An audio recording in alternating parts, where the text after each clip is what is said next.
الحمد لله نحمده ونستعينه ونؤمن به ونتوكل عليه ونعوذ بالله من شرور أنفسنا ومن سيئات أعمالنا من يهده الله فلا مضل له ومن يضلل فلا هادي له وأشهد أن لا إله إلا الله وحده لا شريك له وأشهد أن محمدا عبده ورسوله أرسله بالهدى ودين الحق ليظهره على الدين كله ولو كره المشركون اللهم صل على محمد وعلى آل محمد كما صليت على إبراهيم وعلى آل إبراهيم وبارك على محمد وعلى آل محمد كما باركت على إبراهيم وعلى آل إبراهيم إنك حميد مجيد أما بعد فإن خير الحديث كتاب الله وخير الهدي هدي محمد صلى الله عليه وسلم وشر الأمور محدثاتها وكل محدثة بدعة وكل بدعة ضلالة وكل ضلالة في النار يا أيها الذين آمنوا اتقوا الله حق تقاته ولا تموتن إلا وأنتم مسلمون أعوذ بالله من الشيطان الرجيم بسم الله الرحمن الرحيم ولنذيقنهم من العذاب الأدنى دون العذاب الأكبر لعلهم يرجعون സ്നേഹധരണീയരായ സത്യവിശ്വാസികളെ വിശ്വാസിനികളെ പരമകാരുണികനും കരുണാവാരിധിയുമായ റബ്ബ് സുബ്ഹാനഹു വ തആലയുടെ കൽപ്പനാ നിർദ്ദേശങ്ങൾ ജീവിതത്തിന്റെ മുഴുവൻ മേഖലകളിലും കാത്തുസൂക്ഷിക്കണമേ എന്ന് ഉണർത്തുകയാണ്. വാർത്താ മാധ്യമങ്ങളിലൂടെയും സോഷ്യൽ മീഡിയകളിലൂടെയുമെല്ലാം നാം കണ്ടുകൊണ്ടിരിക്കുന്നൊരു കാഴ്ച അമേരിക്കയിലെ ലോസ് ഏഞ്ചലസ് പ്രദേശവും അതിന്റെ ചുറ്റുഭാഗത്തുള്ള ഒരുപാട് ഭ്രാന്തപ്രദേശങ്ങളും വലിയ കാട്ടുതീ വിഴുങ്ങി ഒരുപാട് ഏരിയകൾ കവർന്നെടുത്തിരിക്കുന്നൊരവസ്ഥയാണ്. മനുഷ്യരാലോചിക്കുന്ന രണ്ട് കാര്യങ്ങളൊന്ന്, ഇതൊരു പരീക്ഷണമാണോ, അതല്ല ഏതെങ്കിലും തരത്തിലുള്ള ശിക്ഷയാണോ? രണ്ട് കാര്യങ്ങളെക്കുറിച്ചും ചർച്ച ചെയ്യാനും മനസ്സിലാക്കുവാനും അതിൽ നിന്ന് പാഠങ്ങൾ ഉൾക്കൊള്ളുവാനും വിശ്വാസികൾക്കാകണം ഇത്തരം സംഭവങ്ങളിലൂടെ എന്നതാണ് ആമുഖമായി സൂചിപ്പിക്കുന്നത്. അമേരിക്കയുടെ വാർത്താവിനിമയ സംവിധാനങ്ങൾ ഔദ്യോഗികമായ കണക്കുകളിലൂടെ പുറത്തുവിട്ട കാര്യങ്ങൾ മാത്രം അനുസരിച്ചുകൊണ്ട് നമ്മൾ പറയുമ്പോൾ ജനുവരി 7 ആരംഭിച്ചിട്ടുള്ള കാട്ടുതീ ഇന്നലെ ഉള്ള കണക്കുകൾ അനുസരിച്ചുകൊണ്ട് 38,400 ഏക്കർ സ്ഥലമാണ് അഗ്നിക്കിരയായിട്ടുള്ളത് എന്ന്. 27 മരണങ്ങളാണ് ഔദ്യോഗികമായി സ്ഥിരീകരിക്കപ്പെട്ടിട്ടുള്ളത്. 12,300 കെട്ടിടങ്ങൾ കത്തിനശിച്ചു എന്നതാണ് കണക്കുകൾ. അവിടെയുള്ള സംവിധാനങ്ങൾ കണക്കെടുപ്പിലൂടെ പറഞ്ഞിട്ടുള്ളത് $250 ബില്യൺ നഷ്ടമാണ് എന്നതാണ്. $1 ബില്യൺ എന്ന് പറയുമ്പോൾ ഏകദേശം നമ്മുടെ നാട്ടിലെ 8,600 കോടി ഇന്ത്യൻ രൂപ വരും. $1 ബില്യൺ എന്ന് പറയുമ്പോൾ അങ്ങനെയുള്ള $250 ബില്യൺ ആണ് നഷ്ടം സംഭവിച്ചിരിക്കുന്നത് എന്നാണ്. എത്രമാത്രം വലിയ നഷ്ടമാണ് ഉണ്ടായിരിക്കുന്നത് എന്ന് നമ്മൾ മനസ്സിലാക്കണം. ഇവിടെ വിശ്വാസികൾ എന്ന നിലക്ക് നമ്മൾ ചിന്തിക്കേണ്ട ചില കാര്യങ്ങളുണ്ട്. ഒന്ന്, ഒരു ആളും തന്നെ, ഒരു വ്യക്തിയും തന്നെ അവർക്ക് ലഭിക്കുന്നതായ വളർച്ചകളിൽ, അവർക്ക് ലഭിക്കുന്നതായ നേട്ടങ്ങളിൽ ഒരു നിലക്കുമുള്ള അഹങ്കാരവും നടിക്കാൻ പാടില്ല എന്നുള്ളതാണ്. ഇന്ന് നമുക്ക് പച്ചപ്പായി തോന്നുന്നത് നാളെ ഉണങ്ങി കരിഞ്ഞത് കത്തി നമ്മളെ തന്നെ വിഴുങ്ങുന്ന അവസ്ഥയുണ്ടാകാം. ഇന്ന് നമുക്ക് വലിയ നേട്ടമായി തോന്നുന്ന കാര്യം അതിന്റെ പേര് നമ്മൾ അഹങ്കരിച്ചാൽ ഒരുപക്ഷെ ആ നേട്ടം തന്നെ നമുക്ക് കോട്ടമാകാം. അല്ലാഹു സുബ്ഹാനഹു വ തആല പരിശുദ്ധ ഖുർആനിലൂടെ ഒരു ഉപമ നമുക്ക് പറഞ്ഞു തരുന്നുണ്ട്. അയവദ്ദു അഹദുക്കും അൻ തകൂന ലഹു ജന്നത്തും മിൻ നഖീലിൻ വഅനാബിൻ തജ്രി മിൻ തഹ്തഹൽ അൻഹാർ. താഴ്ഭാഗത്തുകൂടി അരുവികൾ ഒഴുകുന്ന ഈത്തപ്പനത്തിന്റെയും അതുപോലെ തന്നെ മുന്തിരിയുടെയും ഒക്കെ ഒരു തോട്ടം നിങ്ങൾക്കുണ്ട് എന്ന് നിങ്ങൾ സങ്കല്പിക്കൂ. എല്ലാ തരത്തിലുമുള്ള ഫലവർഗ്ഗങ്ങൾ അതിൽ യഥേഷ്ടമുണ്ടാകുന്നു. ആ തോട്ടത്തിന്റെ യജമാനന് പ്രായമായി, അയാൾക്കാകട്ടെ ഒരു വകതിരിവില്ലാത്ത കുറെ മക്കളുമുണ്ട്. അങ്ങനെ വലിയ കാര്യബോധമില്ലാത്ത മക്കളാണ് അയാൾക്കുള്ളത്, ദുർബലരായ മക്കളാണ് അവർക്കുള്ളത്. എന്നിട്ട് പരിശുദ്ധ ഖുർആൻ പറയാണ്, അദ്ദേഹത്തിന്റെ ആ തോട്ടം, അങ്ങനെയുള്ള ആ തോട്ടം നല്ല ഫലപുഷ്ടിയുള്ള സമ്പൽ സമൃദ്ധിയുള്ള ഫലങ്ങൾ ഒരുപാടുണ്ടാകുന്ന തോട്ടമാണത്. പക്ഷേ ആ തോട്ടത്തിന് എന്ത് സംഭവിക്കുകയാണ്? ഒരു തീ വന്നുകൊണ്ട് മുഴുവനായും അതിനെ കരിച്ചു കളയുന്ന ഒരു ചുഴലിക്കാറ്റ് അതിനെ ബാധിച്ച് അത് കരിഞ്ഞു പോവുകയാണ് ചെയ്യുന്നതെന്നാണ്.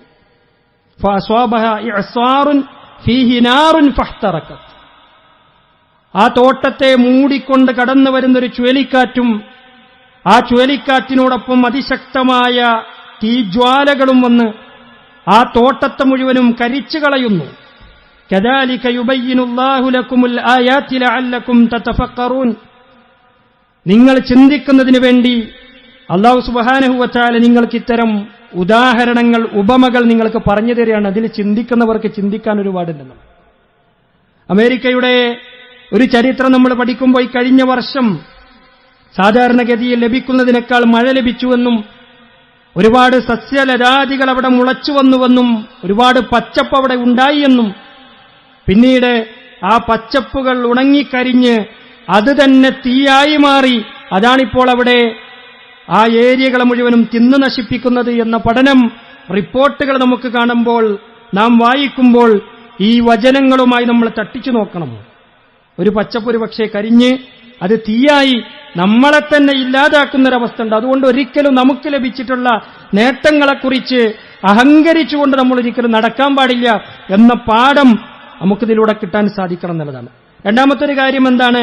നമ്മൾ ഒരാളും തന്നെ നശിപ്പിക്കുകയില്ല എന്ന അഹങ്കാരവും നമുക്കുണ്ടാകാൻ പാടില്ല. നമ്മൾ ആലോചിച്ച് നോക്കൂ, ഒരുപാട് സംഭവങ്ങൾ നമുക്ക് ലോകത്ത് കാണാൻ സാധിക്കും. ഏറ്റവും വലിയ ഒരു കപ്പലുണ്ടാക്കി ടൈറ്റാനിക് എന്നതിന് പേരിട്ട് വെല്ലുവിളിയോടുകൂടി അവരാ കപ്പലിനെ വെള്ളത്തിലേക്ക് ഇറക്കുമ്പോൾ പറഞ്ഞത് സാക്ഷാൽ ദൈവത്തിന് പോലും ഇതിനെ നശിപ്പിക്കാൻ സാധിക്കുകയില്ല എന്നായിരുന്നു. ഞാൻ ആദ്യ യാത്രയിൽ തന്നെ മഞ്ഞുമലകളിലിടിച്ച് അന്ധകാരങ്ങളിലേക്കത് താഴ്ന്നു പോയപ്പോ ആ അഹങ്കാരത്തിന്റെ വാക്കുകൾ പറഞ്ഞ ഒരാൾ പോലും ഭൂലോകത്ത് ബാക്കിയുണ്ടായിരുന്നില്ല എന്നുള്ളതാണ്. ദൈവത്തിന് പോലും തകർക്കാൻ കഴിയില്ല എന്നാണ് പറഞ്ഞത്. ഈ അടുത്ത കാലഘട്ടങ്ങളിൽ പറഞ്ഞിട്ടുള്ള സംഭവങ്ങളുണ്ട്. അമേരിക്കയിലേക്കൊരു ഈച്ച അനുവാദം കൂടാതെ കടന്നു വന്നാൽ ഞങ്ങളറിയും എന്ന് പറഞ്ഞ് ദിവസങ്ങൾ കഴിയുമ്പോഴാണ് പെന്റഗൺ തകർത്തുകൊണ്ട് 4-5 വിമാനങ്ങൾ വേൾഡ് ട്രേഡ് സെന്ററിനെ തകർത്തത് എന്നത് അമേരിക്കയുടെ ചരിത്രത്തിലെ പാഠമാണ്. ഞങ്ങൾക്ക് ഇത്ര വലിയ സംവിധാനങ്ങളുണ്ട് എന്നാണ് പറഞ്ഞത്. ഞാൻ അധികാരത്തിൽ വന്ന് ഗസയിലെ ഫലസ്തീനിലെ അഭയാർത്ഥികളെ വിട്ടു നൽകിയില്ല എങ്കിൽ, ഇസ്രായേലിന് അനുകൂലമായൊരു നിലപാട് അവർ സ്വീകരിക്കുന്നില്ല എങ്കിൽ മിഡിൽ ഈസ്റ്റ് മുഴുവനും ഞാൻ കരിച്ചു കളയുമെന്ന് അമേരിക്കയുടെ നിയുക്ത പ്രസിഡന്റ് പറയുമ്പോ അതിനൊരാഴ്ച തികയും മുമ്പാണ് ഈ പറഞ്ഞ സ്ഥലങ്ങളകിലവും കത്തിക്കരിഞ്ഞുകൊണ്ടുള്ള തീജ്വാലകൾ വന്നത് എന്നതിൽ വിശ്വാസികൾക്ക് പാഠമുണ്ട്. അഹങ്കാരത്തിന്റെ വാക്കുകൾ പറയാൻ നമ്മളാരാ? നമ്മളോട് അല്ലാഹു സുബ്ഹാനഹു വ തആല ചില ഉദാഹരണങ്ങളിലൂടെ പറഞ്ഞു തരാണ്. ഒരാൾക്കൊരു തോട്ടമുണ്ടായിരുന്നു. ആ തോട്ടത്തിലേക്ക് അയാൾ കയറുമ്പോ അയാൾ വിചാരിക്കാണ് ഇതിനൊന്നും ആർക്കും നശിപ്പിക്കാൻ പറ്റൂല. നമ്മളെല്ലാവരും വെള്ളിയാഴ്ച ദിവസത്തിൽ പാരായണം ചെയ്യുന്ന സൂറത്തുൽ കഹ്ഫിൽ തന്നെ അല്ലാഹു പറയും, വദഖല ജന്നതഹു വഹുവ ളാലിമുൻ ലിനഫ്സിഹി ഖാല മാ അളുന്നു അൻ തബീദ ഹാദിഹി അബദാ. അവൻ ആ തോട്ടത്തിലേക്ക് പ്രവേശിക്കുമ്പോ അവൻ തന്റെ മനസ്സിനോട്, സ്വന്തത്തോട് അതിക്രമം കാണിച്ചുകൊണ്ട് അവൻ വിചാരിക്കുകയാണ്, ഇതിനെയൊക്കെ തകർത്തില്ലാതാക്കുവാൻ ഇതൊന്നും നശിക്കപ്പെടുകയില്ല, ഒരു കാലത്തും ഇതൊന്നും എന്നെ വിട്ടുപോവുകയില്ല എന്നവൻ വിചാരിച്ചു. പക്ഷെ അവൻ ചിന്തിക്കണമായിരുന്നു, ഇതൊക്കെ അള്ളാഹു എനിക്ക് തന്നതാണ്, ഇതൊക്കെ പടച്ചോന്റെ അനുഗ്രഹമാണ്, ഏത് സമയത്തും ഇതൊക്കെ തിരിച്ചെടുക്കാം എന്നവൻ ചിന്തിക്കണമായിരുന്നു. വേറെ ചില ആളുകളുടെ സംസാരം പരിശുദ്ധ ഖുർആൻ എടുത്തു പറഞ്ഞെന്താ, വഖാലു മൻ അശദ്ദു മിന്നാ ഖുവ്വ, ഞങ്ങളെക്കാളും കഴിവുള്ള ആൾക്കാർ വേറെ ഇവിടെ ആരാള്? ഞങ്ങൾ ലോക പോലീസാണ്. ഈ ലോകത്തിന്റെ ഏത് മുക്കിലും മൂലയിലുമുള്ള ഏത് നാടുകളെയും നഗരങ്ങളെയും ഗ്രാമങ്ങളെയും അടിച്ചമർത്തുവാൻ ശേഷിയുള്ള പട്ടാളവും കരുത്തും സംവിധാനങ്ങളും ആയുധങ്ങളും ഞങ്ങളുടെ കൈകളിലുണ്ട്. ഞങ്ങളാണ് ഈ ലോകത്തെ നിയന്ത്രിക്കുന്ന പോലീസ്. അതുകൊണ്ട് ഞങ്ങളെ മിരട്ടം ഇവിടെ വേറെ ആരാ ഉള്ളത് എന്ന് ചോദിക്കുന്ന ആളുകൾ അവരറിയണം, അവലം യറൗ അന്നല്ലാഹല്ലദീ ഖലഖഹും ഹുവ അശദ്ദു മിൻഹും ഖുവ. നിങ്ങളറിയണം, നിങ്ങളെ സൃഷ്ടിച്ച, ആകാശഭൂമികളെ സൃഷ്ടിച്ച, സകല ചരാചരങ്ങളെയും സൃഷ്ടിച്ച അല്ലാഹു നിങ്ങളെക്കാൾ കഴിവുറ്റവൻ തന്നെ. ആ അല്ലാഹനെക്കാട്ടും വലിയ കഴിവൊന്നും നിങ്ങൾക്കില്ല. വകാനൂ ബിആയാതിനാ യജ്ഹദൂൻ.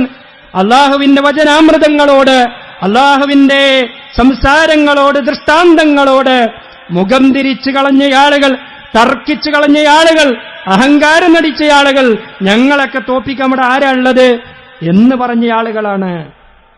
അവരാ ഇപ്പോ നെട്ടോട്ടമോടുന്നത്. ഇപ്പൊ ഇന്നലെ വാർത്തകളിൽ വന്നിട്ടുള്ള ഒരു വിഷയം എന്താ, 20% പോലും ഇതുവരെ ഉണ്ടായ തീയണക്കാൻ സാധിച്ചിട്ടില്ല എന്നാണ്. 20% പോലും തീയണക്കാൻ സാധിച്ചിട്ടില്ല. അത്യാധുനിക സൗകര്യങ്ങൾ, ലോകത്ത് ലഭ്യമാകുന്ന ഏറ്റവും വലിയ തീയണക്കാനുള്ള സംവിധാനങ്ങൾ ഉപയോഗപ്പെടുത്തിയിട്ടും ഒന്നും ചെയ്യാൻ കഴിയുന്നില്ല. നമുക്ക് തന്നെ അറിയാലോ, നമ്മുടെ നാട്ടിലൊരു ചെറിയൊരു വീട് കത്തിയാൽ തന്നെ 2-3 വാഹനമാണ് ഫയർഫോഴ്സിന്റേത് വരുന്നത്. എന്നിട്ട് തന്നെ അത് കെടുത്താൻ കഴിയുന്നില്ല. എങ്കിലൊരു ഗ്രാമം മുഴുവനും, ഒരു നഗരം മുഴുവനും, ഒരു ഏരിയ മുഴുവനും നിന്നിങ്ങനെ കത്തുമ്പോ എന്താ ചെയ്യാൻ കഴിയുക? ഒന്നും ചെയ്യാൻ സാധിക്കില്ല. അവിടെയാണ് മനുഷ്യൻ പറയുന്നത്, ഞങ്ങളെയൊക്കെ തോപ്പിക്കാൻ ആരാണുള്ളത് എന്ന്. അള്ളാഹു പറയാം, അതിനേക്കാളും വലിയ കഴിവുറ്റവൻ പടച്ച റബ്ബുണ്ട്. അവന്റെ കഴിവിന് മുകളിൽ നിങ്ങൾ വെല്ലുവിളികൾ നടത്തരുത്. വേറെ ചില സംഭവങ്ങൾ കൂടി പരിശുദ്ധ ഖുർആൻ ഇതുമായി ബന്ധപ്പെടുത്തിക്കൊണ്ട് നമുക്ക് മനസ്സിലാക്കാൻ സാധിക്കുന്ന തരത്തിൽ പറയുന്നുണ്ട്. ഞങ്ങളെ എല്ലാരും പുറത്താക്കും, ഞങ്ങൾ ചാമ്പലാക്കും, അല്ലേ, ഞങ്ങളവിടെയൊക്കെ നരകമാക്കും എന്ന് പറഞ്ഞ ആളുകൾ മുൻഗാമികളിലും കടന്നു വന്നിട്ടുണ്ട്. മുമ്പും അങ്ങനത്തെ ആളുകൾ വന്നിട്ടുണ്ട്, അല്ലെ. ഒരു നാട്ടിൽ സമാധാനത്തോടുകൂടി കഴിയുന്ന ഒരു നാട്ടിൽ അവിടെ തീവ്രവാദ ബന്ധം ആരോപിച്ച് ആ നാട്ടിൽ പട്ടാള ക്യാമ്പുകൾ ഉണ്ടാക്കി, ആ നാട്ടിലെ ആളുകളെ പുറന്തള്ളാൻ ആയുധങ്ങൾ നൽകി, സൈന്യം നൽകി, ഇല്ലായ്മ ചെയ്ത എത്ര ചരിത്രം അമേരിക്കയുടെ കണക്കിൽ നമുക്ക് പറയാണ്ട്, സാമ്രാജ്യത്വ ശക്തികളുടെ കണക്കിൽ പറയാണ്ട്. ലിബിയയെപ്പോലെ, ഇറാഖിനെപ്പോലെ, യമനിനെപ്പോലെ, ഇറാനെപ്പോലെയുള്ള രാജ്യങ്ങളെ അടിച്ചമർത്തി അവിടെയുള്ള ജനങ്ങളുടെ സ്വൈര ജീവിതം തകർത്തൊരു വിഭാഗം ഇപ്പോഴും പറയാ, ഞങ്ങൾ വിചാരിച്ച ആരെ വേണമെങ്കിലും പുറത്താക്കാം, ആരെ വേണമെങ്കിലും ഞങ്ങൾക്ക് ഇല്ലായ്മ ചെയ്യാം. അല്ലാഹു സുബ്ഹാനഹു വ തആല പറയുന്നുണ്ട്. ചില ആളുകൾ ഇങ്ങനെ പറഞ്ഞിട്ടുണ്ട്, വഖാലല്ലദീന കഫറു ലിറുസുലിഹിം ലനുഖ്രിജന്നകും മിൻ അർളിനാ, ഞങ്ങളുടെ ഈ നാട്ടിൽ നിന്ന് നിങ്ങളെ ഞങ്ങൾ പുറത്താക്കെന്നെ ചെയ്യുമെന്ന് ചില പ്രവാചകന്മാരോട് അവിശ്വാസികളായ ചില ആളുകൾ മുമ്പും പറഞ്ഞിട്ടുണ്ട്. അല്ലെങ്കിൽ ഞങ്ങളെപ്പോലെ ഞങ്ങളുടെ മതത്തിലേക്ക് നിങ്ങളും കടന്നു വന്നോളി, എന്നാ അങ്ങക്ക് രക്ഷപ്പെടാം എന്ന് പറഞ്ഞിട്ടുണ്ട്. അള്ളാഹു മറുപടിയായി പറയുന്ന ഫഔഹാ ഇലൈഹിം റബ്ബുഹും ലനുഹ്ലികന്നൽ-ളാലിമീൻ, ഒരു മറുപടി നിങ്ങളും പറഞ്ഞാളി, അക്രമികളായ ആളുകളെ ഞാൻ നശിപ്പിക്കുക തന്നെ ചെയ്യും എന്ന് നിങ്ങൾ അവരോട് പറഞ്ഞേക്കുക. നമ്മളൊരു നാട്ടിൽ കയറി ചെന്ന്, അല്ലെങ്കിൽ നമ്മുടെ നാട്ടിൽ നിന്ന് അവരൊക്കെ ഒഴിവാക്കും, അവരൊക്കെ പുറത്താക്കും, നിങ്ങളൊക്കെ ഇവിടുന്ന് നാട് വിട്ടു പോയിക്കോളി എന്നൊക്കെ പറയുമ്പോ അതിനു മുകളിലൊരു പടച്ചവനുണ്ട്, അക്രമികളായ ആളുകളെ കണ്ടും കേട്ടുമിരിക്കുന്ന ഒരു റബ്ബുണ്ട് എന്ന ബോധം ഓരോ ആളുകൾക്കുണ്ടാവണം. അവിടെ നമ്മുടെ വൽപ്പത്തരം കൊണ്ടും നമ്മുടെ വമ്പത്തരം കൊണ്ടൊന്നും പടച്ചോന്റെ മുമ്പിൽ നമുക്ക് പിടിച്ചു നിൽക്കാൻ കഴിയുകയില്ല. മറ്റൊരു സംഭവം നമ്മൾ മനസ്സിലാക്കേണ്ടത്, അന്ത്യനാളിന്റെ അടയാളങ്ങളായിക്കൊണ്ട് പരിശുദ്ധ ഖുർആൻ പറയുന്ന ചില കാര്യങ്ങളിൽ നമുക്ക് കാണാൻ സാധിക്കുന്നതാണ്. വഇമ്മിൻ ഖറിയത്തിൻ ഇല്ലാ നഹ്നു മുഹ്ലികൂഹാ ഖബ്ല യൗമിൽ ഖിയാമത്തി ഔ മുഅദ്ദിബൂഹാ അദാബൻ ശദീദാ. പരിശുദ്ധ ഖുർആൻ വളരെ കൃത്യമായി തന്നെ പറഞ്ഞ കാര്യം. ഒരുപാട് നാടുകൾ, നഗരങ്ങൾ, പട്ടണങ്ങൾ അവയൊക്കെ നാം നശിപ്പിക്കുക തന്നെ ചെയ്യും ഖിയാമത്ത് നാളിന് മുമ്പായിക്കൊണ്ട്. അല്ലെങ്കിൽ എന്റെ അതിശക്തമായ ശിക്ഷകൾ അവരെ പിടികൂടുക തന്നെ ചെയ്യും. അത് അല്ലാഹുവിന്റെ നിർണിതമായ രേഖപ്പെടുത്തി വെക്കപ്പെട്ട ഗ്രന്ഥത്തിലെ വാക്യങ്ങളാണ്, വചനങ്ങളാണ് എന്നുള്ളതാണ്. അന്ത്യനാളിന് മുന്നോടിയായി പല നാടുകളിലും പല നഗരങ്ങളിലും ഇത്തരത്തിലുള്ള കത്തിച്ചാമ്പലാകളുകൾ, നാശനഷ്ടങ്ങൾ, ശിക്ഷകൾ അല്ലാഹുവിന്റേതായി ഇറങ്ങിയേക്കാം. അതിൽ നിന്ന് പാഠം ഉൾക്കൊള്ളുകയും പഠിക്കുകയും മനസ്സിലാക്കുകയും ചെയ്യുന്ന ആളുകൾ, അവർക്ക് അതിലൊരുപാട് ദൃഷ്ടാന്തങ്ങളുണ്ട്. അല്ലാത്ത ആളുകളെ സംബന്ധിച്ചിടത്തോളം അതിൽ നിന്നും അവർ പാഠം ഉൾക്കൊള്ളാൻ അവർ തയ്യാറാവില്ല. അല്ലാഹു സുബ്ഹാനഹു വ തആല പറയുന്നത് വലനുദീഖന്നഹും മിനൽ അദാബിൽ അദ്നാ ദൂനൽ അദാബിൽ അക്ബരി ലഅല്ലഹും യർജിഊൻ. അവരെ നാം ചെറിയ ചെറിയ ശിക്ഷകൾ അവർക്ക് നൽകുന്നു. ചില ശിക്ഷകൾ ഞാൻ അവർക്ക് കൊടുക്കുന്നുണ്ട്. വലിയ ശിക്ഷകൾ അവർക്ക് വരുന്നതിന് മുമ്പേ, അഥവാ ദുനിയാവിലെ ചെറിയ ചെറിയ ശിക്ഷകൾ അവർക്ക് നാം കൊടുക്കും. എന്നിട്ടോ പരലോകത്ത് അതികഠിനമായ ശിക്ഷയാണ് അവർക്കുണ്ടാകുക. അവർ ആ തെറ്റ് തിരുത്തി ഖേദിച്ച് മടങ്ങുവാൻ വേണ്ടിയാണ് അല്ലാഹു സുബ്ഹാനഹു വ തആല ഇങ്ങനെയുള്ള ചില ശിക്ഷകൾ നൽകുന്നത്. ഇവിടെ രണ്ട് രീതിയിലും പരിശുദ്ധ ഖുർആനിന്റെ വ്യാഖ്യാനങ്ങൾ നമുക്ക് കാണാൻ സാധിക്കും. ഒന്ന്, അല്ലാഹു ഇത്തരം നാടുകളെ, നഗരങ്ങളെ ശിക്ഷിക്കുന്നത് അവന്റെ അടുക്കൽ നിന്നുള്ള ശിക്ഷയാകാം. ആ നാടിന്റെ, ആ നാട്ടിലെ ആളുകളുടെ അക്രമവും അനീതിയും അതേപോലെ തന്നെ തോന്നിയാസങ്ങളിലൂടെ അവർ ജീവിക്കുകയൊക്കെ ചെയ്യുമ്പോൾ അള്ളാന്റെ ശിക്ഷയാകാം. മറ്റൊന്നവൻ പറയുന്നു പരീക്ഷണമാകാം. വലനബുലുവന്നകും ബിശൈഇൻ മിനൽ ഖൗഫി വൽജൂഇ വനഖ്സിൻ മിനൽ അംവാലി വൽഅൻഫുസി വസ്സമറാത്ത്. ഫലവർഗ്ഗങ്ങളുടെ നഷ്ടത്തിലൂടെ, മാനുഷികമായ ആളുകളുടെ ജീവൻ നഷ്ടത്തിലൂടെ, സാമ്പത്തിക നഷ്ടത്തിലൂടെ, അതേപോലെ തന്നെ പലതരത്തിലുമുള്ള മരണങ്ങളിലൂടെ ഒക്കെ തന്നെയും ഞാൻ നിങ്ങളെ പരീക്ഷിക്കാം. ഏത് തരത്തിലാണെങ്കിലും, ഏത് രീതിയിലുള്ളതാണെങ്കിലും നമ്മളെപ്പോലെയുള്ള മനുഷ്യരാണവർ. അവർ പ്രയാസപ്പെടുന്നതിൽ നമുക്ക് ദുഃഖവും വിഷമവും വേദനയുമൊക്കെയുണ്ട്. അതേ വേദന തന്നെയാണ് ഗസയിലെ, ഫലസ്തീനിലെ പാവപ്പെട്ടവരും അനുഭവിച്ചത് എന്ന് ചില ആളുകൾക്കെങ്കിലും മനസ്സിലാക്കാനുള്ള അവസ്ഥയുണ്ടായി. മനുഷ്യൻ ദുർബലനാണ് എന്ന് നമ്മളെ പഠിപ്പിച്ചെന്നു. ഖുലിഖൽ ഇൻസാനു ദഈഫ. മനുഷ്യരെ നിങ്ങളെ സൃഷ്ടിച്ചിട്ടുള്ളത് ദുർബലന്മാരായിക്കൊണ്ടാണ്. ദുർബലന്മാർ നിന്നിങ്ങനെ കരയാൻ, ആർത്തട്ടത്തിച്ച് കരയാൻ. ഇന്നലെ വരെ വലിയ ഡയലോഗുകൾ അടിച്ച ആളുകൾ, വലിയ തരത്തിലുള്ള സംസാരങ്ങൾ നടത്തിയിട്ടുള്ള ആളുകളാണവർ. അവരൊക്കെ ആർത്തട്ടഹസിച്ച് കരയുന്നത് കാണുമ്പോൾ ഉള്ളിൽ നമുക്ക് വേദന തോന്നുന്നുണ്ട്. ഇന്നലെ ഞാൻ കണ്ടൊരു വീഡിയോയില് ഒരു ഭാഗത്ത് അമേരിക്കയിലെ ഒരു പ്രശസ്തനായ ഒരാൾ, അയാളിങ്ങനെ പൊട്ടിക്കരയെ, വാവിട്ട് കരയാൻ. അതേ വീഡിയോയുടെ ഇപ്പുറം ഭാഗത്ത് ഫലസ്തീനിലെ ഒരു ഉമ്മയും കരയുന്ന കാഴ്ചകൾ നമ്മൾ കാണാൻ. രണ്ടും തമ്മിൽ ഒരുപാട് സാമ്യതകൾ തോന്നുന്നു. ഒരുപാട് കാര്യങ്ങൾ നമുക്കതിൽ നിന്ന് മനസ്സിലാക്കാനുണ്ട്. ഇവിടെ പലപ്പോഴും ശാസ്ത്രത്തിന്റെ കാര്യം പറഞ്ഞു വരുന്ന ആളുകളുണ്ട്. എന്തു പറഞ്ഞാലും അത് ശാസ്ത്രീയമായി അല്ലെ? ഞാൻ ചോദിക്കുകയാണ്, എന്ത് ശാസ്ത്രമാണ് ഈ ശിക്ഷകളിൽ, അല്ലെങ്കിൽ ഈ പരീക്ഷണങ്ങളിൽ, ഈ തീക്കാറ്റുകളിൽ ഈ ശാസ്ത്രത്തിന് എന്ത് പറയാനുണ്ട്? വരണ്ട കാറ്റാണ്, വെള്ളത്തിന്റെ ലഭ്യത കുറവാണ്. ഞാൻ പരിശോധിക്കുമ്പോൾ ലോകത്തിലെ ഏറ്റവും വരണ്ട പ്രദേശം എന്ന് പറയുന്നത് അമേരിക്കയിലെ തന്നെ ചിലിയുടെ ഭാഗമായിട്ടുള്ള കലാമ എന്ന് പറയുന്ന പ്രദേശമാണ്. ചിലിയുടെ ഭാഗമായിട്ടുള്ള കലാമ എന്ന പ്രദേശമാണ് ലോകത്തിൽ തന്നെ ഏറ്റവും വരണ്ട പ്രദേശം എന്നാണ്. അവിടെ മഴ പെയ്തിട്ട് വർഷങ്ങളായി എന്നുള്ളതാണ്. അങ്ങനെയാണെങ്കിൽ ആ ഭാഗത്ത് ഇതേപോലെയുള്ള തീക്കാറ്റുകൾ ഉണ്ടാവണ്ടേ? ഇതിനേക്കാൾ കാട് മൂടിയ പ്രദേശങ്ങൾ ലോകത്തിന്റെ വ്യത്യസ്തമായ ഭാഗങ്ങളിലുണ്ട്. ആമസോൺ കാടുകളുണ്ട്. എന്നാൽ ഞാൻ ഒരു കൗതുകത്തിന് വേണ്ടി ഗൂഗിൾ മാപ്പ് പരിശോധിച്ചു. ലോസ് ആഞ്ചലസ് സിറ്റിയും അതുമായി ബന്ധപ്പെട്ടുള്ള പ്രദേശങ്ങളും. ഒരു ചെറിയ ഭാഗം ഇങ്ങനെ കത്തിക്കൊണ്ടിരിക്കുകയാണ്. അതേപോലെ തന്നെ കുറച്ചപ്പുറത്ത് കത്തുകയാണ്. അതേപോലെ വേറെ കുറച്ച് ഭാഗത്ത് കത്തുകയാണ്. ഒരു സ്ഥലത്തുനിന്ന് ഇങ്ങനെ കത്തി വന്നിട്ട് അതിന്റെ ഭാഗമായി കത്തി ഇങ്ങനെ പോവല്ല, പലയിടങ്ങളിലായി കത്തുകയാണ്. ഈ പ്രതിഭാസങ്ങളൊക്കെ എങ്ങനെയാണ് നമ്മൾ വ്യാഖ്യാനിക്കുന്നത്? ഇപ്പൊ നിങ്ങൾ ആലോചിച്ചൊക്കെ ഏറ്റവും അത്ഭുതകരമായി തോന്നിയിട്ടുള്ള ഒരു കാര്യം, ഇന്നത്തെ നമ്മൾ ഈ സംസാരിക്കുന്ന സമയത്തെ അമേരിക്കയിലെ താപനില നമ്മൾ ഗൂഗിൾ ചെയ്ത് നോക്കിയാൽ കിട്ടുമല്ലോ, 14 ഡിഗ്രി സെൽഷ്യസ് ആണ്. വെറും 14 ഡിഗ്രി. നമ്മുടെ ഈ പള്ളിയുടെ അകത്ത് നമ്മൾ AC ഇട്ടിരിക്കുന്നത് 25 26 ഡിഗ്രി സെൽഷ്യസിലായിരിക്കും. അതാണ് താപനില ഇവിടുത്തെ നമ്മളിപ്പോൾ കയറുമ്പോൾ. അതിനേക്കാൾ താഴ്ന്ന താപനിലയാണ് ഇപ്പോൾ അമേരിക്കയിൽ ലോസ് ആഞ്ചലസിൽ. അവിടെ കത്തിക്കൊണ്ടിരിക്കുന്ന സമയത്ത് അവിടുത്തെ താപനില 14 ഡിഗ്രിയാണെന്നാണ്. വീടിനകത്തിരിക്കുന്നവർ പോലും ജാക്കറ്റുകൾ ഇട്ടിരിക്കേണ്ട സമയം, സോക്സ് ധരിച്ചിട്ടിരിക്കേണ്ട സമയം. അവിടുന്ന് വന്ന വീഡിയോകൾ നിങ്ങൾ കണ്ടിട്ടുണ്ടാവും. ആളുകളൊക്കെ ഓടുന്നത് ജാക്കറ്റും തൊപ്പിയൊക്കെ ഇട്ടിട്ടാണ്. തണുപ്പാണ് അവിടെ. അപ്പോഴും അവിടെ നിന്ന് കത്തിക്കൊണ്ടിരിക്കുന്നു. എന്താണ് ഈ പ്രതിഭാസത്തിന് നമ്മൾ പറയാ? അത് കാട്ടുതീയോടൊപ്പം വരണ്ട കാറ്റ് വന്നതാണെന്നുള്ളതാണ്. ഇവിടെ ഏറ്റവും വലിയൊരു സമാനതകൾ നമ്മൾ തോന്നുന്നത് എന്താ അറിയോ? വലിയ സമാനതകളുണ്ട്, വീഡിയോകളിൽ നമ്മൾ കാണുന്നതാണ്. ഒന്ന്, അമേരിക്കയുടെ ഒത്താശയോടുകൂടി ഇസ്രായേൽ നടത്തിയിട്ടുള്ള ഒരുപാട് തമ്മാടിത്തരങ്ങൾ, മനുഷ്യനിർമ്മിതമായ ബോംബുകളും ബോംബർ വിമാനങ്ങളും ഓരോ നാടിനെയും നഗരങ്ങളെയും പട്ടണങ്ങളെയും ബിൽഡിങ്ങുകളെയും ഒക്കെ ലക്ഷ്യമാക്കി ബോംബുകൾ വർഷിപ്പിച്ചതുപോലെ ആകാശത്ത് നിന്ന് തീജ്വാലകൾ ഇങ്ങനെ വരുന്ന വീഡിയോ ഇങ്ങനെ കാണാം നമ്മൾ. ഒരു ബോംബർ വിമാനം അതിൽ പോയിട്ടില്ല, ഒരു ബോംബർ വിമാനം അവിടെ വന്നിട്ടില്ല, ഒരു ഷെല്ലുകളും അവിടെ വീണിട്ടില്ല.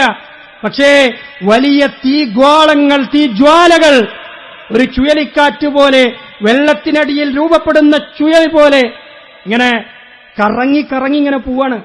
ഓരോ നാടിലും നഗരങ്ങളിലും ബിൽഡിങ്ങുകളും കരിച്ചിങ്ങനെ പോവാ. പച്ചമരങ്ങൾ നിന്നിങ്ങനെ കത്തുകയാണ്, പച്ചമരം നിന്നിങ്ങനെ കത്തുക, ബിൽഡിങ്ങുകൾ നിന്ന് കത്തുക. ഇവിടെ മറ്റൊരു സമാനത എന്താ? അഭയാർത്ഥി ക്യാമ്പുകളിൽ നിന്ന് മലയാളികൾ പോലും വീഡിയോ ഇടുക. ലോസ് ആഞ്ചലസിലുള്ള അമേരിക്കയുടെ ആ ഭാഗങ്ങളിലുള്ള മലയാളികൾ വീഡിയോയുടെ ഞങ്ങളിതാ അഭയാർത്ഥി ക്യാമ്പിലുള്ളത്, ഞങ്ങളിവിടെ ഷെൽട്ടറിലുള്ളത്. അലലിച്ചോക്കി ഗസയിലെ ഫലസ്തീനിലെ പിഞ്ചുമക്കൾ, മാതാപിതാക്കൾ വർഷങ്ങളായി അവരുടെ നാടുകളിൽ അഭയാർത്ഥികളായി കഴിയുന്നതിന്റെ വേദനയും വിഷമവും അറിയോ? സുഖലോലുപരായി തിന്നും കുടിച്ചും കഴിഞ്ഞ ആളുകൾ, ഇന്നലകളിൽ ആർത്തുല്ലസിച്ചു കഴിഞ്ഞ ആളുകൾ ഇന്ന് ഭക്ഷണത്തിന് വേണ്ടി മറ്റുള്ളവന്റെ മുമ്പിൽ കൈനീട്ടേണ്ട അവസ്ഥ. ഫലസ്തീന്റെ മണ്ണിലേക്ക് നോക്കിയാൽ നമുക്കത് കാണാൻ കഴിയും. ഒരു ഹോളിവുഡ് താരം ജെയിംസ് വുഡ്, അറിയപ്പെട്ട പ്രശസ്തനായ സിനിമാ താരമായിരുന്നു. അദ്ദേഹം ഒരു ഫേസ്ബുക്കിൽ പോസ്റ്റ് ഇട്ടുന്നാണ്, ഗാസയിലെ കുട്ടികളെയൊക്കെ കൊന്നുകളയണം, അവിടെ ഒരാളുമില്ലാത്ത വിധം ഉന്മൂലനം ചെയ്യണം എന്ന് പറഞ്ഞ് പോസ്റ്റിട്ടയാള് മിഞ്ഞാന്ന് വന്നിരുന്നിട്ട് കരയാണ്, എന്റെ വീട് കത്തിപ്പോയി, ഞാനൊടുക്കാ പോവാ. വലിയ അഹങ്കാരത്തിന്റെ കോട്ടകളായിരുന്ന ഹോളിവുഡിന്റെ ഷൂട്ടിംഗ് സൈറ്റുകൾ, അതുപോലെ തന്നെ അവിടെ ഉണ്ടായിരുന്ന ഒരുപാട് സ്റ്റുഡിയോകൾ കത്തിയമർന്നു പോയിരിക്കുകയാണ്. അഹങ്കാരത്തിന്റെ വാക്കുകൾ പറയുമ്പോ മേലെ ഇതൊക്കെ കണ്ടിരിക്കുന്ന പടച്ചവനുണ്ട് എന്ന ഓർമ്മ ഓരോരുത്തർക്കും ഉണ്ടാകണം, ഓരോ ആളുകൾക്കുണ്ടാകണം. അതുകൊണ്ട് പരീക്ഷണമാകട്ടെ, ശിക്ഷയാകട്ടെ, ഒരുപാട് നിരപരാധികളായ ആളുകൾ അവിടങ്ങളിലെല്ലാം കുഴഞ്ഞു വീഴുന്നു, പിടഞ്ഞു വീഴുന്നു, മരണപ്പെടുന്നു, അവർക്ക് അവരുടെ സമ്പാദ്യങ്ങൾ നഷ്ടപ്പെടുന്നു. ഇതൊക്കെ നമ്മളിങ്ങനെ പറയുമ്പോ കാണുമ്പോ അറിയാതെ ഓർത്തുപോവാണ്. ഇപ്പോ CNN, BBC പോലെയുള്ള ഇന്റർനാഷണൽ മീഡിയകൾ അതിന്റെയൊക്കെ ഫേസ്ബുക്കിലും വാട്സപ്പിലൊക്കെ അതേപോലെ തന്നെ യൂട്യൂബിലൊക്കെ വരുന്ന വാർത്തകളുടെ കമന്റുകൾ നോക്കിയപ്പോ ആ ചില ഫോട്ടോകൾ ഇങ്ങനെ കാണിക്കുകയാണ്. ആകാശ ദൃശ്യങ്ങൾ, ഡ്രോണുകളിലൂടെ പകർത്തിയ ദൃശ്യങ്ങളിൽ ചാമ്പലായി കിടക്കുന്ന വീടുകളുടെ ഫോട്ടോകൾ ഇങ്ങനെ കാണുമ്പോൾ ഒരുപാട് ആളുകൾ ഇങ്ങനെ കമന്റ് ഇടുക, I think it is Gaza, ഇത് ഗാസയാണെന്ന് തോന്നുന്നു, എന്നിട്ട് ചിരിക്കുന്ന ചിത്രം. അല്ലെ, ഒരു നാടിനെ കരിച്ചു കളഞ്ഞൊരു സംഭവം പോലും ആളുകൾ ചിരിക്കുന്നുവെങ്കിൽ, അത് കാണുമ്പോൾ ചില ആളുകൾ നിങ്ങൾക്ക് ഇനിയും കിട്ടട്ടെ എന്ന് പ്രാർത്ഥിക്കുന്നുവെങ്കിൽ എന്തായിരിക്കും ആളുകൾക്ക് അവരെ പറ്റിയുള്ള മനോഭാവം എന്നത് നമുക്ക് മനസ്സിലാക്കാം. ഒരു വിശ്വാസിയെ സംബന്ധിച്ചിടത്തോളം നമുക്ക് ആ രീതിയിൽ ചിരിക്കുവാനോ അവർക്കെതിരെ പ്രാർത്ഥിക്കുവാനോ അല്ലാഹു സുബ്ഹാനഹു വ തആല എല്ലാവരുടെയും പ്രയാസങ്ങൾ ഇല്ലാതാക്കി കൊടുക്കട്ടെ. ആ രീതിയിൽ നമ്മൾ പ്രാർത്ഥിക്കേണ്ടത്. പക്ഷേ ആളുകൾ അങ്ങനെ ചിന്തിക്കുന്നുവെങ്കിൽ അവരുടെ ഇന്നലകളിലെ ചെയ്തിയാണത് എന്ന് പറയാതിരിക്കാൻ നമുക്ക് കഴിയില്ല. ആ രീതിയിൽ ആളുകൾ ചോദിക്കുക, ഇത് ഗാസയല്ലേ, ഇത് ഫലസ്തീനിന്റെ മണ്ണല്ലേ?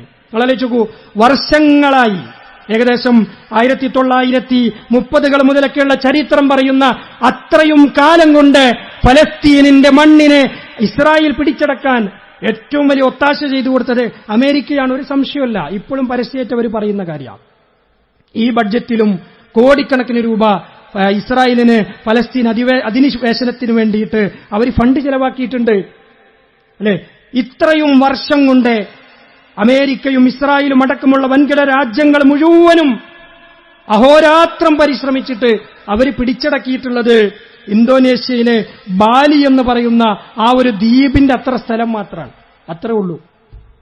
എന്നാൽ ഈ 7-ാം തീയതി തുടങ്ങി ഇന്ന് ഈ ദിവസമാകുമ്പോൾ ഏകദേശം 10 ദിവസമാകുമ്പോൾ ചാമ്പലായിട്ടുള്ളത് 38,000-ത്തിലധികം ഏക്കറാണെന്ന് പറഞ്ഞാൽ മനുഷ്യനിർമ്മിതമായ ബോംബുകളും മിസൈലുകൾ കൊണ്ടും തകർക്കാൻ കഴിയാത്തതിനുമപ്പുറമുള്ള വേഗതയിൽ തകർന്നടിഞ്ഞുകൊണ്ട് കത്തിക്കരിഞ്ഞുകൊണ്ട് ഒരു നാട് ചാമ്പലാകുമ്പോ മനുഷ്യനവനെക്കുറിച്ച് ചിന്തിക്കണം.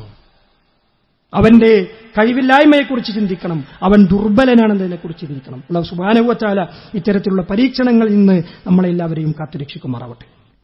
അൽഹംദുലില്ലാഹ് ഹംദൻ കസീറൻ ത്വയ്യിബൻ മുബാറകൻ ഫീഹി കമാ യുഹിബ്ബു റബ്ബുനാ വയർളാ. ഉസല്ലി വഉസല്ലിമു അലൽ മബ്ഊസ് റഹ്മത്തൻ ലിൽ ആലമീൻ നബിയിനാ മുഹമ്മദിൻ വഅലാ ആലിഹി വസഹ്ബിഹി അജ്മഈൻ. അമ്മാ ബഅദ്. ഇത്തഖുല്ലാഹ ഇബാദല്ലാഹ്. അല്ലാഹുവിനെ സൂക്ഷിക്കണമെന്ന് ഒരിക്കൽ കൂടി ഉണർത്തുകയാണ്. അമേരിക്കയുടെ ഒരു ചരിത്രം നമ്മൾ പരിശോധിക്കുമ്പോൾ ഓരോ നാടുകളെയും രാജ്യങ്ങളെയുമൊക്കെ അവർ ലക്ഷ്യം വെക്കുകയും അവിടെ ഏതെങ്കിലുമൊക്കെ പേരുകളിൽ, പ്രത്യേകിച്ച് മുസ്ലിം പേരുകളിലുള്ള ഏതെങ്കിലുമൊക്കെ തീവ്രവാദ ഗ്രൂപ്പുകളെ അവർ സ്വയം നിർമ്മിക്കുകയും ആ ഗ്രൂപ്പുകളുടെ പേര് പറഞ്ഞ നാടുകളിൽ പിന്നീട് സൈനിക അക്രമങ്ങൾ നടത്തുകയും ചെയ്യുന്നതാണ് പതിവ്. ISIS എന്ന് പറയുന്ന ഒരു സംഘടനയെ രൂപം നൽകിയത് അമേരിക്കയിലെ മുൻ പ്രസിഡന്റാണ് എന്ന് ട്രംപ് തന്നെ പറഞ്ഞിട്ടുണ്ട്. ഒരു വലിയ പത്രസമ്മേളനത്തിൽ അദ്ദേഹം പറഞ്ഞിട്ടുള്ള കാര്യമാണത്. ആ രീതിയിൽ അതിന്റെ പേര് പറഞ്ഞിട്ടാണ് പിന്നീട് സിറിയയിലും അതേപോലെ തന്നെ ലിബിയയിലും അടക്കമുള്ള പ്രദേശങ്ങളിൽ പിന്നീട് സൈനിക അതിക്രമങ്ങൾ നടത്തിയിട്ടുള്ളത്. ഏതൊരു വിഭാഗത്തിനെതിരെയും തീവ്രവാദ വർഗീയ ആരോപണങ്ങൾ ഉന്നയിച്ചാൽ അവരെ പെട്ടെന്ന് ഇല്ലാതാക്കാം, തളർത്താം എന്നുള്ള ഒരു കാര്യം, ഒരു സൈക്കോളജി മുമ്പ് തന്നെ ഉപയോഗപ്പെടുത്തിയിട്ടുള്ളതാണ് ഇസ്ലാമോഫോബിയയുടെ ഭാഗമായി. അത് ഏറ്റുപിടിച്ച് നമ്മുടെ നാടുകളിലും ഇന്ന് നടത്തിക്കൊണ്ടിരിക്കുകയാണ് സമാനമായ സംഭവങ്ങൾ. ഇപ്പൊ ഇന്നലെ വിവാദമായിട്ടുള്ള ഒരു കല്ലറയുമായി ബന്ധപ്പെട്ടുകൊണ്ട്, ഒരു തിരോധാനവുമായി ബന്ധപ്പെട്ടുകൊണ്ട് അതിന്റെ വാർത്തകൾ, കാര്യങ്ങളൊക്കെ ആദ്യം വന്നപ്പോ പരാതി കൊടുത്ത വ്യക്തി അയാൾ മുസ്ലിമല്ല, ഇസ്ലാമുമായി ബന്ധമുള്ളയാളല്ല. വാർത്താ മാധ്യമങ്ങളിൽ വന്നുകൊണ്ട് ഇങ്ങനൊരാൾ മിസ്സിംഗ് ആയിട്ടുണ്ട്, അതിൽ ദുരൂഹതയുണ്ട് എന്ന് പറഞ്ഞു വന്ന ആളുകളിൽ മുസ്ലിങ്ങളില്ല. ഇതൊരു വിവാദമാകും, ഇതൊരു പ്രശ്നമാകുന്നു കണ്ടപ്പോ നേരെ പറഞ്ഞത് അത് മുസ്ലിം തീവ്രവാദികളാണ്. ഉടനെ തന്നെ ആ ചർച്ചകൾ മുഴുവനും മാറി പിന്നെ തീവ്രവാദത്തിലേക്ക് പോയി. ദിവസങ്ങൾ നീണ്ടുപോകാൻ പ്രധാനമായൊരു കാരണം ആ ഒരു തീവ്രവാദ ആരോപണമാണെന്നുള്ളത് മനസ്സിലാക്കണം. അതിനേക്കാൾ കടുത്ത ഭാഷയിൽ ഒരാൾ കേരളത്തിന്റെ മണ്ണിൽ പ്രസംഗിച്ചു, ചാനൽ ചർച്ചകളിൽ പറഞ്ഞു, എവിടെങ്കിലും മുസ്ലിമുണ്ടോ, ഇന്ത്യയിലാകട്ടെ കേരളത്തിലാകട്ടെ മുസ്ലിമുണ്ടോ അവൻ വർഗീയവാദിയായിരിക്കുന്ന. ആലോചിച്ചോക്കെ എത്ര കടുത്ത വാക്കാണ് അയാൾ പറഞ്ഞിട്ടുള്ളത്. നമ്മൾ ചിന്തിക്കണ്ടേ, നാളെ ഞാനും നിങ്ങളൊക്കെ നമ്മളെ നെറ്റിയിൽ ഞാൻ തീവ്രവാദിയല്ല, വർഗീയവാദിയല്ല എന്നൊട്ടിച്ച് നടക്കേണ്ട ഗതികേടിലേക്ക് നമ്മൾ പോവാണ്. അവിടെ നമ്മൾ ഭയപ്പെടുന്നില്ല, നമ്മൾ പേടിക്കുന്നില്ല അത്തരം കാര്യങ്ങൾ നമ്മൾ. പക്ഷെ നമ്മളെ ഭയപ്പെടുത്തുന്ന ഒരു കാര്യം എന്താണെന്നറിയോ? ഇങ്ങനൊരു പ്രസംഗം നടത്തിയിട്ട് 2 ആഴ്ചക്കിലധികമാകുന്നു അയാൾക്കെതിരെ ഒരു ചെറുവിരലനക്കാൻ, അയാളൊന്ന് ഒരു FIR ഇട്ടൊരു കേസെടുക്കാൻ പോലും നമ്മുടെ നാട്ടിലെ ഭരണകൂടം തയ്യാറായിട്ടില്ല എന്നതാണ് നമ്മളെ ഭയപ്പെടുത്തുന്നത്. അവിടെ നമുക്ക് പേടി. നമ്മൾ UP-യിലെ കഥ പറയും, ബീഹാറിലെ കഥ പറയും, ഉത്തരേന്ത്യയിലെ കഥ പറയും. നമ്മുടെ കേരളത്തിലോ ഇവിടെ മതം പ്രബോധനം ചെയ്തതിന് ഒരു പാഠപുസ്തകത്തിൽ, മദ്രസ പുസ്തകത്തിൽ ഒരു ഇസ്ലാമികപരമായ മര്യാദ പഠിപ്പിച്ചതിന്റെ പേരിൽ പ്രബോധകന്മാരെ ദിവസങ്ങളോളം ജയിലിലിട്ടിട്ടുണ്ട്. ഒരു നാട്ടിൽ ഒരു ലഘുലേഖ കൊടുത്തതിന്റെ പേരിൽ ആ അങ്ങാടിയിലൂടെ നടത്തി അടിച്ചോടിച്ചിട്ടുണ്ട്. ഉത്തരവാദിത്തപ്പെട്ടവരൊക്കെ അന്ന് പറഞ്ഞെന്താ അറിയോ? നിങ്ങളെന്തിനാ പ്രകോപനം ഉണ്ടാക്കാൻ പോണം, നിങ്ങളെന്തിനാ മരുന്നിട്ട് കൊടുക്കണമെന്നാ. അള്ളാഹു കൽപ്പിച്ച മതപ്രബോധനം എന്ന ഉത്തരവാദിത്തം നിർവഹിക്കാൻ നിയമപരമായി ഈ രാജ്യത്തിന്റെ ഭരണഘടന അനുവാദം നൽകുന്ന പ്രബോധനം ചെയ്യാൻ പോയതിന് ഉത്തരവാദിത്തപ്പെട്ട ആൾ ചോദിച്ചത് നിങ്ങളെന്തിനാ അവർക്ക് മരുന്നിട്ട് കൊടുക്കണമെന്ന്. ആ കാലത്താണ് നമ്മൾ ജീവിക്കുന്നത്. ഇവിടെ മുസ്ലിങ്ങളെ തീവ്രവാദികളും ഭീകരവാദികളാക്കാൻ നടക്കുന്ന ആളുകൾ അവരുടെ പാരമ്പര്യമൊന്ന് അന്വേഷിച്ചു പോകണം. ബ്രിട്ടനെയും അതേപോലെ തന്നെ ഫ്രാൻസിനെയും അതേപോലെയുള്ള അധിനിവേശ ശക്തികളെയും അവരുടെ മതം നോക്കി നമ്മൾ ആൾക്കാരാന്ന് പറഞ്ഞ് അവരെ സപ്പോർട്ട് ചെയ്തവരാ. കേരളത്തിന്റെ മണ്ണിൽ, ഇന്ത്യയുടെ മണ്ണിൽ സ്വാതന്ത്ര്യ സമരത്തിന് നേതൃത്വം നൽകിയ ആളുകളുടെ പേരുകൾ പരിശോധിക്കുമ്പോൾ ഉയർന്നു നിൽക്കുന്ന മുസ്ലിം പേരുകൾ കാണുന്നുണ്ടെങ്കിൽ അത് ഞങ്ങളുടെ പിതാക്കളാണ്, ഞങ്ങളുടെ പൂർവ്വസൂരികളാ. ഇവർ ഇയാളീ പറഞ്ഞ തീവ്രവാദികളെന്ന് പറഞ്ഞ, ഭീകരവാദികളെന്ന് പറഞ്ഞ, വർഗീയവാദികളെന്ന് പറഞ്ഞത് ആരൊക്കെ? മൗലാന അബുൽ കലാം ആസാദ് മുതൽ APJ അബ്ദുൽ കലാം വരെയുള്ള ഇന്ത്യ രാജ്യത്തിന്റെ ചരിത്രത്തിൽ നിന്ന് ഒരിക്കലും മാഞ്ഞു പോകാത്ത ആ പേരുകൾ അടക്കമുള്ള ആളുകളെയാണ് ഇയാൾ വർഗീയവാദി എന്ന് പറഞ്ഞത്.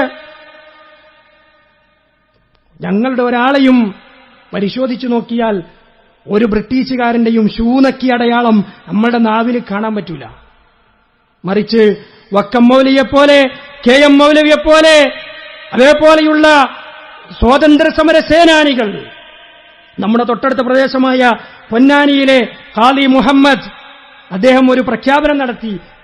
ബ്രിട്ടീഷുകാർ നമ്മുടെ നാട്ടിൽ വന്ന് നമ്മളോട് നികുതി ചോദിച്ചപ്പോ അള്ളാഹുവിന്റെ ഭൂമിക്ക് ഞങ്ങൾ നിങ്ങൾക്ക് നികുതി തരില്ലെന്ന് പറഞ്ഞ്, നികുതി കൊടുക്കില്ല എന്ന് പറഞ്ഞ് സമരം ചെയ്ത ആളുകൾ, ബ്രിട്ടീഷുകാർക്കെതിരെ സമരം നടത്താൻ അത് ജിഹാദാണെന്ന് പറഞ്ഞ് പുസ്തകമെഴുതിയ മഹാരഥന്മാരായ കേരളത്തിലെ പണ്ഡിതന്മാർ. ബ്രിട്ടീഷുകാർ പറഞ്ഞു, നിങ്ങള് മാപ്പ് പറഞ്ഞാൽ നിങ്ങളെ വിട്ടേക്കാം, ഇല്ലെങ്കിലോ കൊല്ലും എന്ന് പറഞ്ഞപ്പോ തന്റെ ഷർട്ടൂരിയിട്ടിങ്ങനെ നെഞ്ചും വിരിച്ചു നിന്നെടുത്ത നമ്മുടെ സമുന്നതരായ, നമ്മൾ ഓർമ്മിക്കുന്ന നമ്മുടെ മഹാരഥന്മാരായ സ്വാതന്ത്ര്യ സമര സേനാനികൾ, അവരുടെയൊക്കെ നെഞ്ചിലെ ബ്രിട്ടീഷുകാരന്റെ ബൂട്ടിന്റെ പാടുണ്ടാവും. ഒരു ബ്രിട്ടീഷുകാരന്റെയും ബൂട്ട് നെക്കിയ ചരിത്രം ഞങ്ങൾക്കില്ല. അങ്ങനെ ചരിത്രമുള്ളവർ ഈ രാജ്യത്തെ മുസ്ലിങ്ങളോടുള്ള രാജ്യസ്നേഹത്തെപ്പറ്റി പഠിപ്പിക്കാൻ വരേണ്ടതില്ല. അതിനും മാത്രങ്ങൾ വളർന്നിട്ടില്ല തന്നെ. സ്വാതന്ത്ര്യ സമരകാലത്ത് ഇന്ത്യൻ ഭരണകൂടത്തെ, ഇന്ത്യൻ സ്വാതന്ത്ര്യ സമരത്തെ, ഖിലാഫത്ത് പ്രസ്ഥാനത്തെ ഒറ്റിക്കൊടുത്ത ആളുകൾ ഇന്ന് വലിയ രാജ്യസ്നേഹം പറഞ്ഞു വരിക. ഈ രാജ്യത്ത് മുസ്ലിങ്ങൾ, ഹിന്ദുക്കൾ, അതേപോലെ തന്നെ മതമുള്ളവർ ഇല്ലാത്തവർ എല്ലാവരും തോളോട് തോൾ ചേർന്ന് നിന്ന നമുക്ക് സ്വാതന്ത്ര്യം കിട്ടിയത് അതേതെങ്കിലും ഒരു മതവിഭാഗത്തിന് മാത്രം കുത്തകയല്ല. അല്ലേ? ഗാന്ധിജിയെ പറ്റി പറയുമ്പോ, നെഹ്റുവിനെ പറ്റി പറയുമ്പോ തട്ടടുത്ത് തന്നെ അബ്ദുൽ കലാം ആസാദിനെ പോലെയുള്ള ആളുകളുടെ പേര് പറയുന്നത് അവർ നയിച്ചിട്ടുള്ള സമര പോരാട്ടങ്ങളുടെ പേരിലാണ്. അത് പുസ്തകങ്ങളിൽ നിന്ന് പേര് മാറ്റിയതുകൊണ്ടോ, ചരിത്ര പുസ്തകങ്ങളിൽ നിന്ന് അവരുടെ പേര് എഡിറ്റ് ചെയ്തുകൊണ്ടോ അവരുടെ പേരുകളൊന്നും നമുക്ക് മാറ്റാൻ പറ്റൂല. വാര്യംകുന്നത്തിന്റെ പേര് മാറ്റി, അല്ലെ? അപ്പൊ നമ്മുടെ തിരൂരിൽ നടന്നിട്ടുള്ള വാഗൺ ട്രാജഡിയുടെ കാര്യങ്ങൾ പോലും മാറ്റിമറിക്കാൻ, ഒരു ട്രെയിൻ അപകടം പോലെ കാക്കാൻ വേണ്ടി ശ്രമം നടത്താൻ നിയലിച്ചു നിൽക്കുന്ന ചരിത്രങ്ങൾ, അവരന്ത്യവിശ്രമം കൊള്ളുന്ന ഖബറുകൾ ഈ നാട്ടിലുള്ള കാലത്തോളം അവരൊക്കെ സ്മരിക്കും. ഇവിടെയുള്ള വിദ്യാർത്ഥികൾ അത് പഠിക്കുകയും ചെയ്യും. അങ്ങനെയുള്ള മുസ്ലിം മതവിഭാഗത്തിന് നേരെ വർഗീയത ആരോപിക്കുമ്പോ, വിഭാഗീയത ആരോപിച്ച് അവരൊക്കെ തീവ്രവാദികളാണെന്ന് പറയുമ്പോ അതിനെതിരെ നടപടിയുണ്ടാകുന്നില്ല എന്നുള്ളത് നമ്മൾ ഭയപ്പെടുന്നു. പല ആളുകളും മീഡിയകളിൽ ചോദിച്ചൊരു കാര്യം, ഇന്നലെയൊക്കെ നടന്ന ചർച്ചകളിൽ ചോദിച്ചുള്ള ഒരു കാര്യം നമ്മളൊന്ന് സങ്കല്പിച്ചു നോക്കുക. ഒരു മുസ്ലിം നാമധാരിയ ഒരാൾ ഇതേപോലെ ഒരു ആരോപണം നടത്താൻ, ഇതേപോലെ ഏതെങ്കിലും ഒരു മതത്തെ പറഞ്ഞ് നിങ്ങൾ മുഴുവനും വർഗീയവാദികളാണ്, നിങ്ങൾ വത്തിക്കാനിൽ പോയിക്കോളി, അല്ലെങ്കിൽ നിങ്ങൾ റോമിലേക്ക് പോയിക്കോളി എന്നാണ് പറഞ്ഞതെങ്കിൽ എന്താകും ഇന്നത്തെ കേരളത്തിലെ അവസ്ഥ? പറഞ്ഞവന്റെ ബാപ്പാന്റെ തറവാട് മലപ്പുറത്താണ്, അവന്റെ എളാമാന്റെ മോന് മഞ്ചേരിയിലുണ്ട് എന്ന് പറഞ്ഞ് അവിടങ്ങളിലെല്ലാം കയറി നിരങ്ങാൻ രാജ്യത്തിന്റെ എല്ലാ തരത്തിലുമുള്ള ഫോഴ്സുകൾ അവിടെ വരുന്നുള്ളതാണ്. അപ്പോൾ മുസ്ലിമിന് നേരെ എന്തും പറയാം, എന്തും ചെയ്യാം എന്നൊരവസ്ഥയിലേക്ക് കാര്യങ്ങൾ നീങ്ങാൻ പാടില്ല.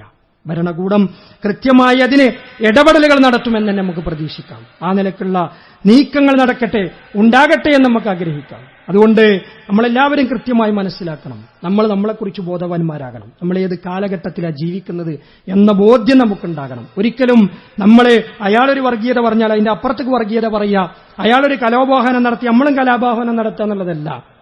പക്വതയോടുകൂടി കാര്യങ്ങൾ പറയാൻ നമുക്ക് സാധിക്കണം. നമ്മുടെ ഏതെങ്കിലും തരത്തിലുള്ള പ്രകോപനപരമായിട്ടുള്ള നീക്കങ്ങൾ അത് കൂടുതൽ നമുക്ക് ദോഷം ചെയ്യും എന്ന് നമ്മൾ മനസ്സിലാക്കാം. നിയമപരമായി, നമുക്ക് ജനാധിപത്യപരമായി, ഭരണഘടനയിൽ അധിഷ്ഠിതമായ നിലക്ക് നമുക്ക് എന്തൊക്കെ ചെയ്യാൻ കഴിയും അതുമായിട്ട് നമ്മൾ മുന്നോട്ട് പോകണം. ഉത്തരവാദിത്തപ്പെട്ട ആളുകൾ അതുമായി ബന്ധപ്പെട്ടുള്ള നീക്കങ്ങൾ നടത്തുന്നുണ്ട് എന്നുള്ളത് നമുക്ക് സമാധാനം അർഹിക്കുന്ന കാര്യമാണ്. അപ്പോൾ പലപ്പോഴും ഇത്തരം വർഗീയതക്കെതിരൊക്കെ സംസാരിക്കുന്ന ആളുകളിൽ മഹാഭൂരിഭാഗവും മുസ്ലിങ്ങളല്ലാത്ത ആളുകളാണ് എന്നത് നമ്മുടെ ഈ നാടിന്റെ ഏറ്റവും വലിയൊരു സമാധാനം നൽകുന്ന ഒരു കാര്യം തന്നെയാണ്. പല ആളുകളും രംഗത്ത് വന്നു, ഒരു MLA പോലും, ഭരണപക്ഷ MLAക്ക് പോലും പറയേണ്ടി വന്നു കാര്യങ്ങൾ എന്നുള്ളത് അതിന്റെ ഗൗരവത്തെ സൂചിപ്പിക്കുന്ന വിഷയമാണ്. ഏതായാലും നമ്മൾ കൂടുതൽ അള്ളാഹുവിന്റെ മതവിധികൾ, നിയമനിർദ്ദേശങ്ങൾ പാലിച്ചുകൊണ്ട് ജീവിക്കുന്നവരാകണം. അവന്റെ അടുക്കൽ അത്യുന്നതമായ സ്ഥാനം ലഭിക്കുവാൻ വേണ്ടിയാണ് നാം പരിശ്രമിക്കേണ്ടത്. അല്ലാഹു സുബ്ഹാനഹു വ തആല നമുക്ക് ഇസ്സത്ത് പ്രദാനം ചെയ്യുമാറാകട്ടെ. മുസ്ലിം ഉമ്മത്തിന് വേറെ വരുന്ന ആരോപണങ്ങൾ, അക്രമങ്ങൾ അല്ലാഹു സുബ്ഹാനഹു വ തആല ഇല്ലായ്മ ചെയ്യുമാറാകട്ടെ. ഒരുപാട് ആളുകൾ കുതന്ത്രം പ്രയോഗിക്കുന്നുണ്ട്. അല്ലാഹുവിന്റെ കുതന്ത്രം അവർക്കെല്ലാം മുകളിലാണ് എന്ന് നാം മനസ്സിലാക്കുക. അല്ലാഹു സുബ്ഹാനഹു വ തആല കുതന്ത്രക്കാരുടെ അക്രമങ്ങളെ നശിപ്പിക്കുമാറാകട്ടെ, നിർവീര്യമാക്കുമാറാവട്ടെ. അല്ലാഹു ഞങ്ങളിൽ നിന്ന് ധാരാളം ആളുകൾ വ്യത്യസ്തമായ രോഗങ്ങൾ കൊണ്ട് കഷ്ടപ്പെടുന്നുണ്ട്. അല്ലാഹു അവർക്ക് നീ ശിഫ നൽകണമേ. ഞങ്ങളുടെ പരിചയത്തിലുള്ള വിദ്യാർത്ഥികളിൽപ്പെട്ട, സുഹൃത്തുക്കളിൽപ്പെട്ട, ഗുരുനാഥന്മാരിൽപ്പെട്ട പല ആളുകളും വ്യത്യസ്തമായ രോഗങ്ങൾ കൊണ്ട് പ്രയാസപ്പെടുന്ന അല്ലാഹുവെ പരിപൂർണമായ ശിഫ പ്രദാനം ചെയ്യുമാറാകണമേ. ഞങ്ങളിൽ നിന്ന് രോഗികളായി കഷ്ടപ്പെടുന്നവരുടെ രോഗങ്ങൾ നീ ശിഫയാക്കണമേ. ഞങ്ങളിൽ നിന്ന് മരണപ്പെട്ടുള്ള സത്യവിശ്വാസികളുടെ ഖബറിടങ്ങൾ നീ വിശാലമാക്കി കൊടുക്കണമേ. അവരെയും ഞങ്ങളെയും നിന്റെ ജന്നാത്തുൽ ഫിർദൗസിൽ ഒരുമിച്ച് കൂട്ടുമാറാകണമേ. അല്ലാഹുവേ നിന്റെ പരീക്ഷണങ്ങളായി, ശിക്ഷകളായി പല നാടുകളിലും പ്രയാസങ്ങളും ബുദ്ധിമുട്ടുകളും ഉണ്ടാകുന്ന അല്ലാഹുവേ ഞങ്ങളെ എല്ലാവരെയും അത്തരത്തിലുള്ള കാര്യങ്ങളിൽ നിന്ന് കാത്തുരക്ഷിക്കണമേ. അല്ലാഹുവേ ഫലസ്തീനിന്റെ മണ്ണിൽ സമാധാനത്തിന്റെ വെള്ളക്കൊടികൾ പാറുന്നു. അല്ലാഹുവേ സമാധാനം നീ പരിപൂർണമാക്കി കൊടുക്കണമേ. അവർക്ക് അവരുടെ നാടുകളിൽ സമാധാനത്തോടുകൂടി ജീവിക്കുവാനുള്ള അവസരം നീ ഒരുക്കി കൊടുക്കുമാറാകണമേ. അല്ലാഹുമ്മ ഗ്ഫിർ ലിൽ മുഅ്മിനീന വൽ മുഅ്മിനാത്ത് വൽ മുസ്ലിമീന വൽ മുസ്ലിമാത്ത് വൽ അഹ്യാഇ മിൻഹും വൽ അംവാത്ത് ഇന്നക മുജീബുദ് ദഅവാതി വ യാ ഖാദിൽ ഹാജാത്ത് റബ്ബനാ തഖബ്ബൽ മിന്നാ ഇന്നക അൻതസ് സമീഉൽ അലീം വതുബ് അലൈനാ ഇന്നക അൻതത് തവ്വാബുർ റഹീം വഗ്ഫിർ ലനാ യാ ഗാഫിറൽ മുദ്നിബീൻ ആമീൻ ബിറഹ്മതിക യാ